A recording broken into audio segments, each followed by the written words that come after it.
Escucha a Nieves Santiesteban, Chari Castañeda y María Teresa Lampón en Ser Eucaristía con Jesús.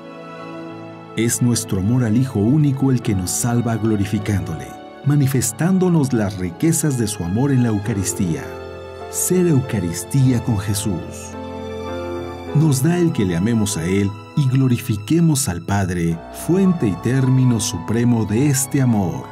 Ser Eucaristía con Jesús. Aquí, por Mundo Católico, construyendo la civilización del amor. Estamos aquí en Ser Eucaristía con Jesús, en un programa más. Chari, ¿cómo estás? Muy bien, muchas gracias, Nieves. ¿Tú cómo estás? Muy bien, gracias a Dios. Pues Qué muy bueno. contenta con este programa que vamos a empezar el día de hoy y que yo creo que va a continuar en varios programas porque el programa se llama así, la adoración eucarística en la historia de la Iglesia. Y como pues ya llevamos 21 siglos, ¿verdad, Chari? Yo creo que este programa se va a llevar más de un programa, ¿no? Sí, y va a ser muy interesante porque conforme vayamos analizando la evolución que va teniendo a lo largo de la historia, vamos a poder detectar pues cuestiones que han marcado el que ahora lo celebremos y también la importancia de por qué estamos celebrando este tipo de adoración o este culto tan importante. Así es, y bueno, usted se sorprenderá al saber que pues la adoración eucarística, que es el culto que se le da a la Eucaristía fuera de la Santa Misa, no se va a celebrar durante los primeros siglos. Pero bueno, comenzamos por los primeros 3 siglos. En estos 3 primeros siglos sabemos bien que los cristianos eran perseguidos, sabemos bien que las Eucaristías se celebraban en las casas y que sí se reservaba, porque se reservaba la Eucaristía en unos paños de lino dentro de un cofre que luego más tarde se iba a llevar a los presos y a los enfermos, pero esto era con esa intención, no era como más tarde se va a establecer los agrarios y los cultos que se van a celebrar a la Eucaristía fuera de la Santa Misa. Entonces, esos 3 primeros siglos de persecución, pues sí, vamos a tener esa Santa Misa que de hecho se va a celebrar en principio solo los domingos, ¿no? Así es. Como era una época de persecución donde la religión de los cristianos no estaba permitida, bueno, por lo mismo todo tenía que hacerse a escondidas, en lugares especiales, generalmente en las casas o en las catacumbas, hay que recordar, y no existían los templos, por eso es que no se podía guardar en un lugar específico la hostia consagrada. Pero como bien nos comentas, era utilizada para llevarla a los presos que iban a morir mártires, precisamente, antes de morir pues también les compartían, y también para algunos enfermos. Así es, y bueno, en estos primeros siglos va a haber mucha persecución y por eso hasta el año 400 ya que se libera la persecución de los cristianos, es cuando se dispone ya una constitución apostólica de cómo distribuir la Sagrada Comunión, y entonces es cuando las especies ya van a ser reservadas en el sacrarium, que viene siendo lo que hoy conocemos como el sagrario.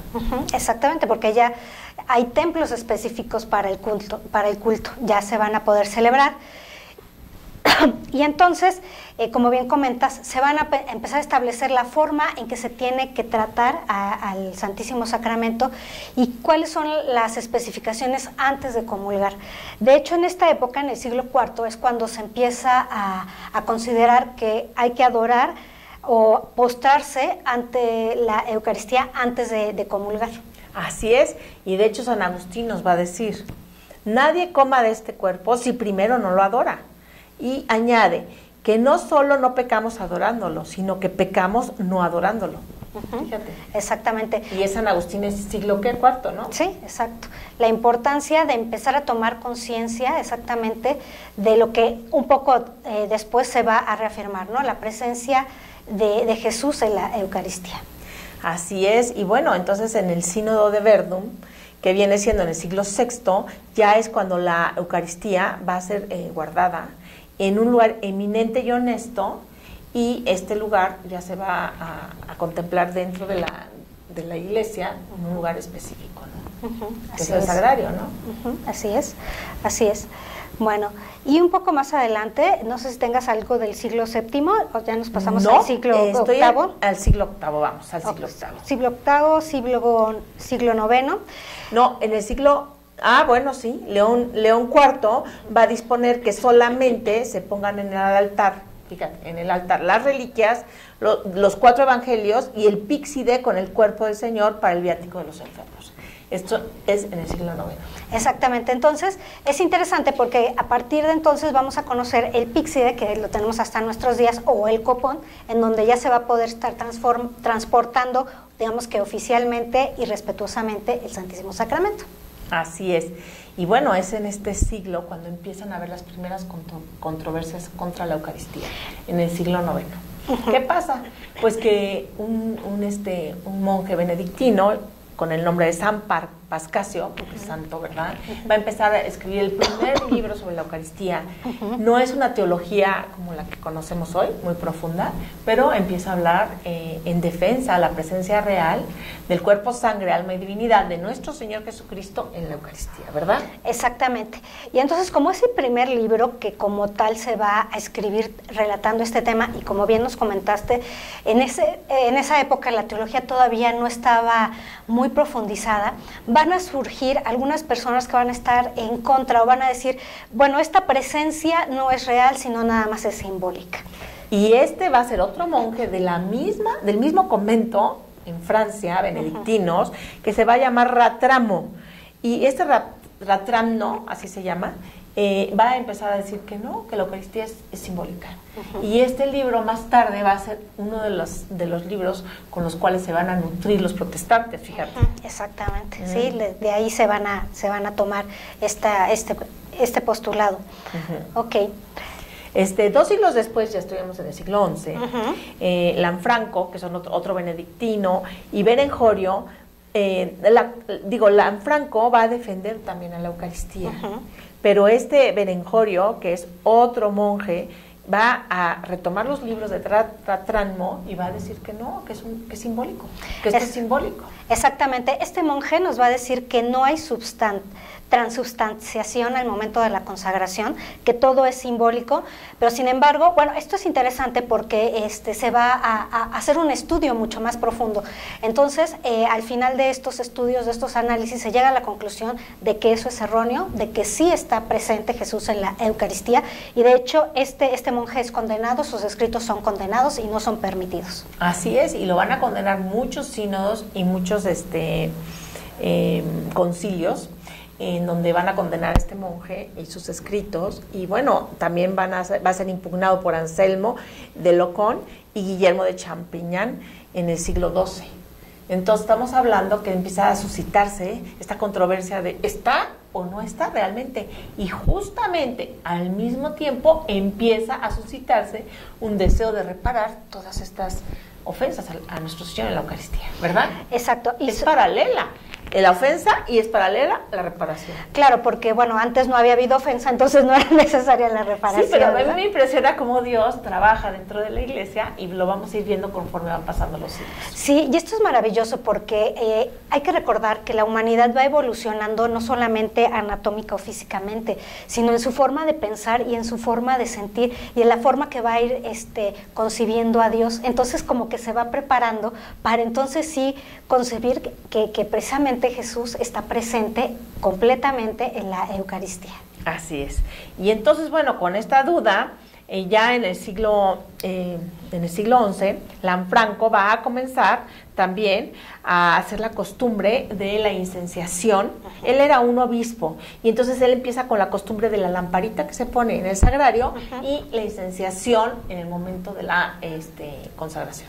Exacto, esto para recalcar precisamente este concepto que ya es completamente aceptado de la presencia real de Jesús, y entonces para que toda la gente que está presenciando la ceremonia pues se concientice de que sí está ahí Jesús, y sobre todo en esos momentos especiales. Y también Lanfranco va a pedirle a su comunidad que en lugar de hacer una reverencia muy profunda ante nuestro Señor, a partir de ese momento la genuflexión sea necesaria. Entonces empiezan a arrodillarse frente a la presencia eucarística. Exactamente. Entonces sí, o sea, viene el ataque, pero la respuesta de la iglesia viene siendo también para más adoración y más reconocimiento, ¿verdad? Así es, así es. Y precisamente en esta época es cuando también ya va a comenzar a surgir el culto fuera de de la misa.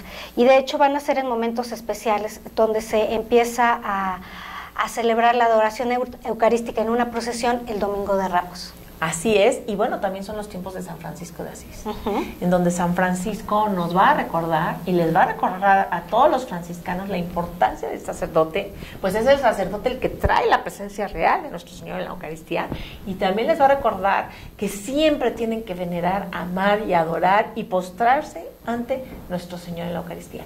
Y él mismo, San Francisco, va a infundir en Santa Clara también ese amor a la Eucaristía que las claricias van a tener muy profundamente. Y esto es maravilloso porque entonces con Santa Clara se va a reportar uno de los primeros milagros eucarísticos en la historia de la humanidad. Cuéntanoslo. Fíjate que estaba Santa Clara en su convento con su comunidad, y en la ciudad habían llegado unos infieles, personas que estaban atacando la ciudad, y ya se estaban acercando hacia el convento y querían empezar a atacar el convento. Entonces, bueno, pues estaban todas las hermanas de la comunidad muy, muy preocupadas porque pues no sabían qué hacer. Santa Clara estaba enferma, sin embargo, en ese momento dice, aquí el único que puede salvarnos de esto es Jesús. Entonces van a traer al Santísimo Sacramento. En ese momento hay que recordar que todavía no existía la custodia como tal, y que todavía seguían guardando, pues a lo mejor en cofrecitos o en algunos recipientes especiales el Santísimo Sacramento. Se lo llevan a Santa Clara y ella se pone a la puerta del convento y lo muestra hacia la dirección donde venían los atacantes, y les dice, y pues como en forma de oración, que Jesús es el único que los va a salvar. Es tanto el impacto que tiene y la fuerza y el poder, que de hecho por ahí se comenta que la voz de Jesús se escuchó, y que la escucharon las personas que estaban atacando, que se... Decía la voz, yo siempre las defenderé. Ah, exacto. Yo siempre las defenderé. Y entonces pues ya salen despavoridos las personas que estaban atacando ante esta voz, y bueno, pues es se considera uno de los primeros milagros eucarísticos registrados. Así es. Y luego ya va a venir en el siglo XIII los cátaros ahí en Francia, que pues van a negar la presencia real de Jesús en la Eucaristía, y lejos de negarla van a casi invitar a que es indigno presenciar eso. Incluso van a decir que el sacrificio mismo de Jesús no tenía ningún sentido. Y bueno, los cátaros son de los herejes más grandes que han existido en la historia. Van a radicar en Francia, Santo Domingo los va a combatir, ¿verdad? Y es San Francisco y Santo Domingo los que, por lo mismo que los cátaros niegan a la presencia real de Jesús en la Eucaristía, son ellos los mismos en que empiezan a ensalzarla, ¿no? Por lo mismo que sucede. Exacto. Y entonces, pues ahí, al mismo tiempo, va a suscitar Jesús un amor especial a la Eucaristía. Sí, fíjate que va a ser una época en donde el mismo Jesús se va a revelar con personas específicas, ahorita vamos a ver, para que se le dé pues ya no solamente esta adoración, sino ya se establezcan fiestas y una unión mucho más profunda a la adoración eucarística. Y entonces, yo quiero mencionar un anónimo que se hizo conocer en ese entonces, que se llamaba el Anónimo de Perusa, y al respecto decía que era impresionante. Él denuncia todas las barbaridades que estaban haciendo ciertos sacerdotes. Claro, sacerdotes que habían estado contaminados por estos cátaros y que hacían aberraciones terribles con la Eucaristía y con su propia vida. Por ejemplo, en lugar de cambiar las formas eucarísticas y irlas dando a los fieles, las tiraban a la basura o las tiraban a la tierra, y entonces ellos también daban una vida muy, muy lejos ahora sí que de ser admirada, ¿no? Y bueno, a ver, entonces cuéntanos qué sucede ya en los tiempos de Santa Juliana de Moncorleone. Exactamente, estamos en el siglo XIII, comenzando el siglo XIII, en el año de 1208 precisamente, y ella era una agustina que le gustaba mucho hacer la oración. Entonces, estando en profunda oración, se le va a aparecer Jesús y le va a pedir que él quiere una fiesta especial para celebrar la Eucaristía. Y de hecho le pide entonces que se instituya la fiesta de Corpus Christi. Y ella tenía 15 años. Sí, jovencita. Se lo va a comentar a los sacerdotes que tiene cerca, entre ellos a un padre Santiago, ¿verdad? Que va a ser clave en todo esto, este padre Santiago. Su apellido, ¿te lo sabes? No recuerdo. Vasco. Bueno, no me acuerdo ahorita. Tiene un apellido así como Bueno, entonces este padre Santiago va a escucharla y por otro lado, pues los mismos clérigos de esa zona donde ella vivía, que era cerca de Bélgica, en Bélgica, era perdón. En Bélgica, en Lieja. En Lieja de Bélgica. El mismo clero la va a criticar, le va a decir, no es cierto, o sea, Jesús no se te aparece, todo esto es mentira, nosotros ya lo celebramos suficientemente bien y lo amamos suficientemente bien en la Eucaristía, en la celebración eucarística, ¿verdad? Exactamente, entonces piensan que está teniendo alucinaciones, no le hacen caso y como que queda ahí la historia, ya no pasa nada, queda un poco escondidita, pero después va a pasar cosas bien, bien interesantes. Así es, pues entonces el obispo de Lieja, bajo esta influencia, va a empezar a iniciar en 1246 la fiesta de Corpus Christi. Esta fiesta obviamente no se hace institucional en todo el mundo, pero el cardenal de Alemania, un cardenal muy importante de Alemania, toma esta fiesta y la dispersa por muchas partes de Alemania, ¿no? Y entonces, pues va a coincidir con que ese padre Santiago lo van a hacer papa. Exacto. A ver, cuéntame. Él va a ser Urbano IV. Y va a pasar uno de los milagros eucarísticos más importantes, el milagro de Bolsena en 1263, en donde, bueno, pues ya hemos platicado de él, pero recordando brevemente, un sacerdote que tenía dudas acerca de que si Jesús... El padre Pedro. Si Jesús estaba presente realmente en la Eucaristía, y entonces le pide a Jesús algún tipo de señal o a que le haga entender que realmente Él está, y hace una peregrinación de donde vive hacia Roma.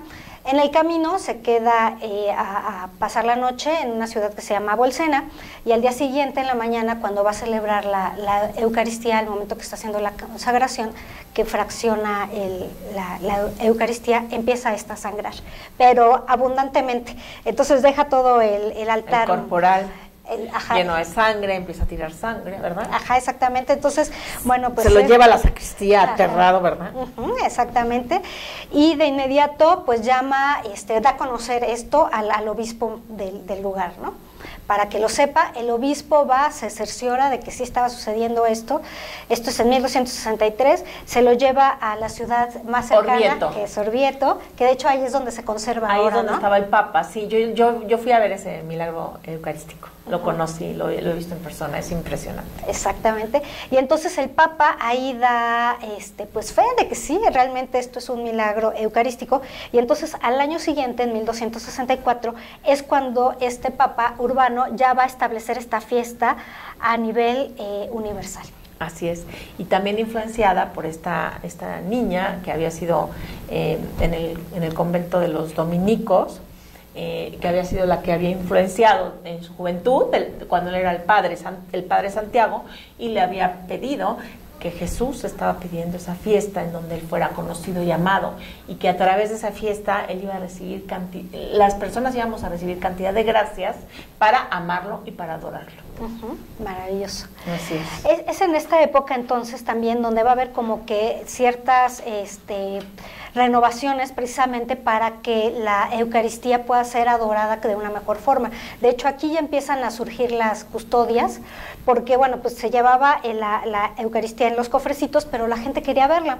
Entonces empiezan con poner un cristalito para que se pueda ver, pero ya poco a poco va evolucionando a lo que conocemos ahora como una custodia. Incluso antes de Urbano IV, ya en el siglo XIII, también empieza a pedirse el Papa anterior empieza a pedir que durante la consagración, exacto, la elevación de la Eucaristía sea para que el público que está atrás presenciando la Santa Misa pueda adorar a Jesús. Y ese momento va a durar bastante para que la gente pueda tener la oportunidad de amarlo y adorarlo. Y ya más tarde se va a instituir que sea también el cáliz el que también se eleve en el momento de la consagración, para que el pueblo de Dios pueda adorar tanto la Eucaristía como el cáliz. Y fíjate que esto es bien, bien importante, porque al momento de que se va a levantar la Eucaristía, van a empezar a sonar las campanas de las iglesias o de la iglesia en donde se está celebrando. Y esto es bien importante porque los fieles que no podían asistir a misa por alguna razón, oían en ese momento las campanas y sabían entonces que era la consagración. Y vamos a tener historias de varios santos. Yo ahorita recuerdo a San Pascual Bailón, que él cuidaba sus ovejitas, pero al momento de que oía que estaban las campanas ya en la consagración, él se arrodillaba y hacía adoración. Y pues sí, fíjate que paralelo a los cátaros, en mismo Francia, fíjate, a mí me impresiona cómo donde se profana es donde Dios suscita también almas que van a reparar, es impresionante. Y bueno, se van a formar estas cofradías del Santísimo Sacramento en 1226. Los primeros que comienzan son en Aviñón y se llaman los penitentes grises, en donde ellos van a hacer reparación, van a hacer sacrificios, van a hacer penitencia por todas estas ofensas que está recibiendo el cuerpo y la sangre de nuestro Señor Jesucristo presente en la Eucaristía.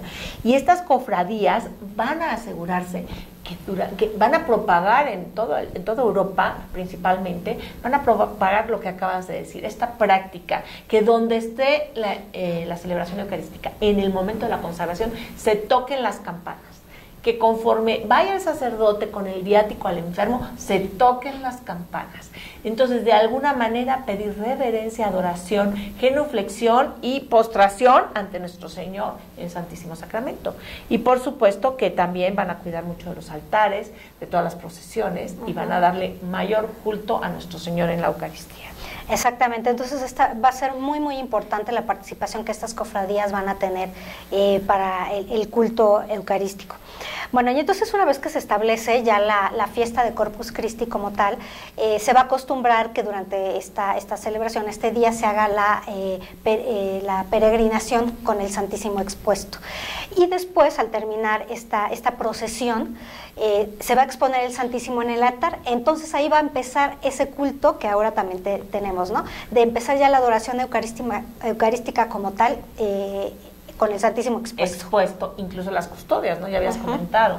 Y también podemos ver cómo la verdad es que entendemos que conforme va profundizando la Iglesia en la verdad eucarística, porque la verdad eucarística es que nosotros los hombres, pues, tuvimos la Eucaristía en el siglo I, II, V, pero es ahora cuando más adoración se le da, más postración, más genuflexión, más toquen las campanas, que todo el mundo lo sepa, que todo el mundo lo atore, y justo es cuando también más persecución. Entonces el Papa Urbano va a sacar esta bula pidiendo el Corpus Christi a nivel mundial. ¿Y qué crees? Que esta bula no se va a llevar a la práctica durante los primeros 60 años. Cómo dentro de la misma Iglesia se oponen a estos nuevos cambios. Fíjate, o sea, para que tengamos, pues, para que veamos cómo conforme pasan los siglos y pasan los años, pues cada vez va a ser más amado y adorado nuestro Señor por algunos, pero también va a ser más rechazado por otros. Sí, y esto es parte también de la historia propia de la humanidad, el no aceptar de entrada muchos cambios, ¿no? Pero bueno, Jesús siempre sigue insistiendo y vamos a ver cómo se sigue haciendo presente para que esta adoración eucarística siga. Pues sí, mira, yo tengo que ya en 1630 se funda la Compañía del Santísimo Sacramento en París. Y esta va a ser fundada por un duque y por su esposa, que va a estar casada con María Luisa de Luxemburgo. Y ella va a ingresar en el Carmelo y él va a ingresar como sacerdote después. Y ellos van a propagar, pues lo que habíamos dicho, las asociaciones y obras eucarísticas, en donde se van a multiplicar muchísimo las guardias de honor, las horas santas, los jueves sacerdotales y la cruzada eucarística. Miren qué importante lo que Dios suscitó en este matrimonio para llevar a cabo la guarda de honor. Fíjate, Chari, que yo tuve la bendición de hacerme guarda de honor apenas el 1 de noviembre del 2017. Apenas. Y cómo tiene que ver, luego más tarde vamos a ver, el Sagrado Corazón y todas las revelaciones que hace Santa Margarita María Alacoque, en donde Jesús nos dice, ¿no? ¿Qué le dijo a Santa Margarita? Que estaba muy triste porque las almas no lo amaban y no le agradecían, ¿no? Como debiéramos, y por lo mismo estaba muy triste porque estaba siendo muy ofendido, estaba siendo muy ultrajado y muy abandonado por las almas, a pesar de que Él se había quedado con nosotros presente en la Eucaristía hasta el fin del mundo. Entonces, bueno, este matrimonio va a empezar a fundar todas estas obras eucarísticas que se van a ir multiplicando. Pero pues, Chari, no sé si tengas algo que añadir, porque este programa yo creo que se nos acabó de tiempo. Exacto, bueno, pues ya nada más Pues recordar que después de que Urbano IV establece esta fiesta, como dices, durante mucho tiempo queda como que olvidada, pero hubo algunos lugares que sí la siguieron manteniendo. Y un ejemplo es en España, en Toledo, que a partir del año de 1280 esta fiesta inicia y se va a conservar. Fíjate que sí, desde luego se va a suscitar ciertos países más eucarísticos que otros. Y yo creo que podemos ver claramente que van a ser Francia, España e Italia. ¿Verdad? Exactamente. Y la verdad, esos 3 países van a conservar esta fe, bueno, con más fuerza, y cuando van a ser atacados más tarde por los protestantes, que lo vamos a ver en el próximo programa, porque los protestantes, pues tristemente, ellos se van a basar en todas estas herejías que sembraron estos monjes en el siglo XI, y con esas herejías se van a seguir diciendo que Jesús no está presente en la Eucaristía, que es un solo símbolo. Pero sin embargo la Iglesia Católica a su vez va a reafirmar con esas procesiones eucarísticas, con esas adoraciones, con ese enaltecer a nuestro Señor en el Corpus Christi. Ok, sí, muy bien. Y bueno, pues entonces nos vemos en el próximo programa. Chari, estuvo hermoso este programa y espero que haya sido de tanta utilidad para ustedes como lo fue para nosotros. Muchas gracias, Nieves, muchas gracias a todos. Gracias, que Dios los bendiga. Mundo Católico, construyendo la civilización del amor, presentó